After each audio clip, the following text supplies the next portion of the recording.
Hello again and welcome back to Scott Wonders World. Yeah, absolutely pissing down here. It's 5 o'clock. Oh, it's Wednesday afternoon. I'm just going to check there's no water on this camera. No, all good. You can hear that. I don't even know if you can hear me, to be fair, but you can certainly hear that. Yeah, so in the middle of the new Tesco drop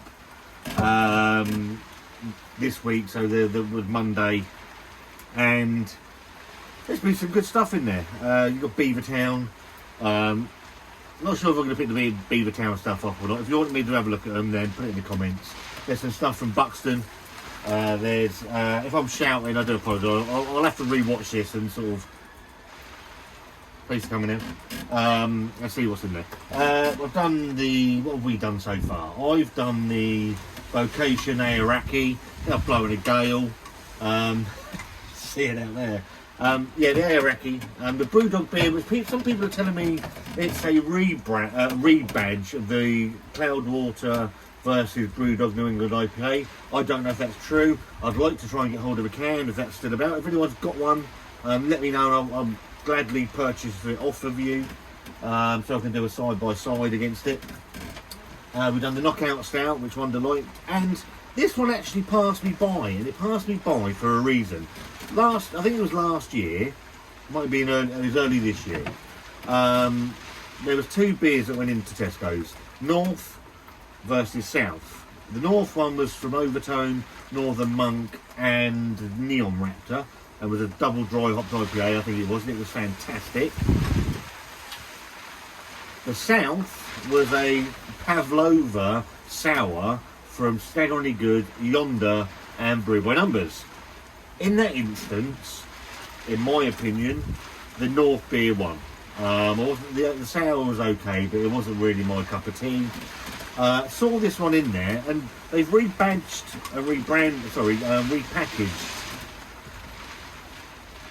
I don't know if you can hear me. I'm just going to stop it and find out, and I'll be back in a second.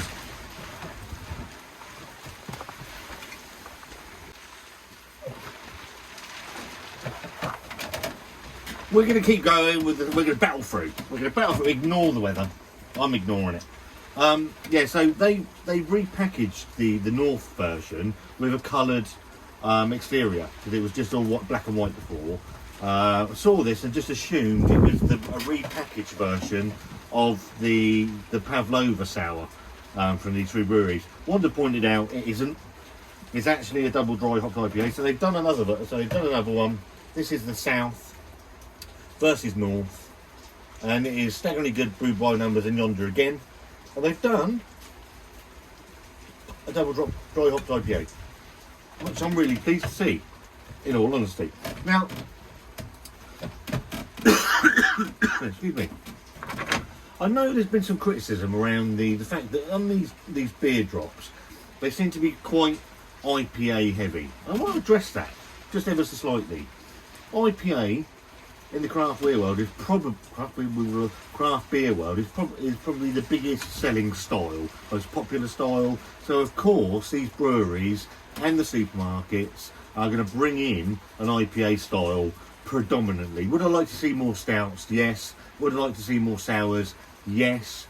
Pale ales, lagers, all sorts. Of course I would, but I completely get where they're looking to make their money and obviously bring in the style, and obviously IPA brings in it brings eyeballs, so I get that. Do I think it's right? I don't know. I say I'd like to see more stouts in there. You get the odd stout or porter thrown in the mix, and that's about it. But on the can art on this one, I'm going to clean my glasses because they are a bit wet from when I walked from just the house to the shed. Like the can art. So you've got the modern wharf, so that's part of obviously where Brew by Numbers are, and you've got the dinosaur in the background, and I don't know where the Yonder comes into that. Maybe someone's going to point that out to me.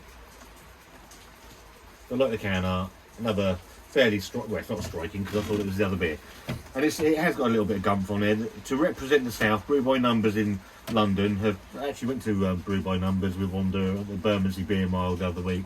Very nice place.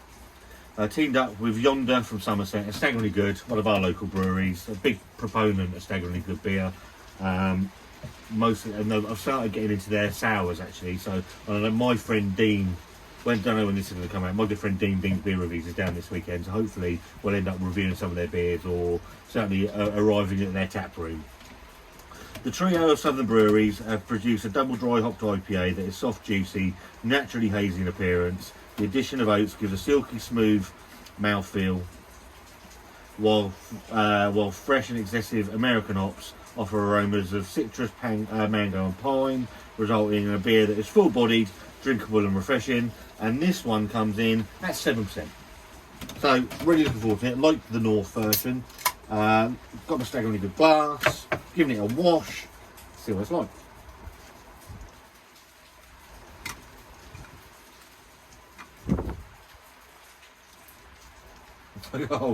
Whole storms come in just as I've started to do the review, which I like, gives it a bit of character.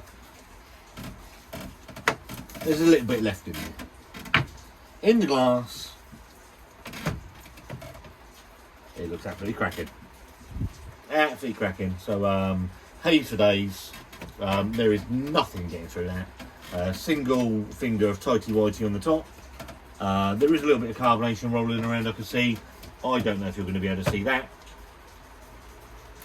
On it's chicken stock, isn't it? Chicken stock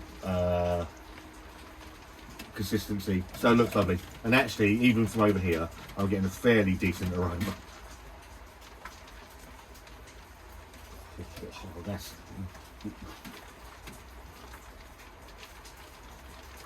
I'm going to whisper it. It's a beer they should have made the first time around. Hoppy, huge amounts of mango, citrus, and you're picking a tiny bit of pine. I'm not picking a great deal up.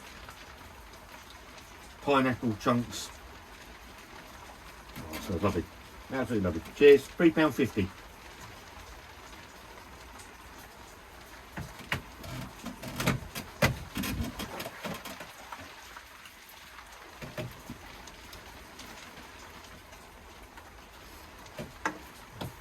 Nice.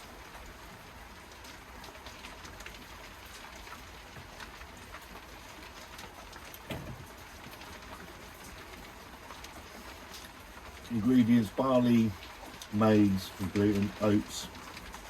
Oats are giving it a nice body, nice creamy body to it. You're picking up that mango, you're picking up that citrus and pineapple. There is a nice pine bitterness at the back end. Those hops jump through. The malts they use to really they bring the flavour through as well. There is a nice gentle bitterness on the back end. It's not raging, but it's sitting there.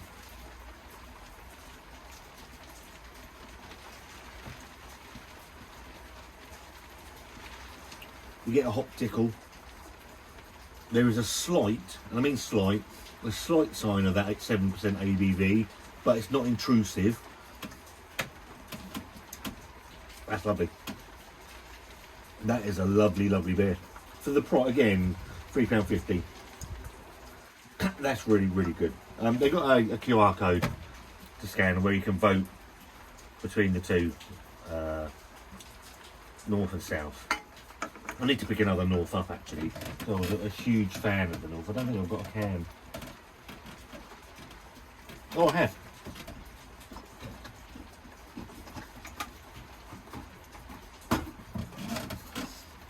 So that's the north one. So that's the 7% as well. Anybody want to see a side-by-side comparison between the two? Let me know in the comments. For me, that's an absolute cracker. Very, very nice beer. Well made. Obviously brewed by Numbers with help from Staggeringly Good and Yonder.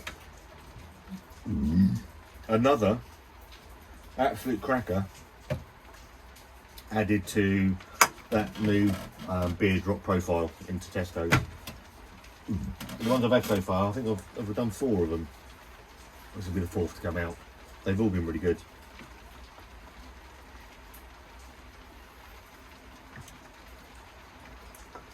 Yeah, nice.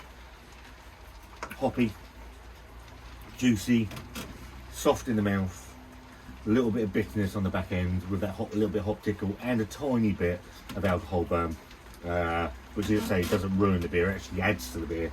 For me, that is a massive thumbs up. Really enjoying that. It's a nice beer. I'm not going to waffle on because Christ knows how long I'll waffle on for. I'm going to go and enjoy it. Get yourself over to Tesco's, pick up the south one, pick up the north one as well. Let me know what you think of both of them. If you had this, let me know what you think of it. If you'd like to see a comparison between the two, let me know that in the comments as well. If you like this video, give it a thumbs up. Or if you've had any other beers, or if you want to see any of the other new Tesco stuff, let us know in the comments. If you like this video, give it a thumbs up. If you don't, give it a thumbs down. Absolutely fine. If you're new to the channel and you like the content, then consider subscribing because that always helps the channel. And me and Wonder, we'll see you very soon. Have a good evening.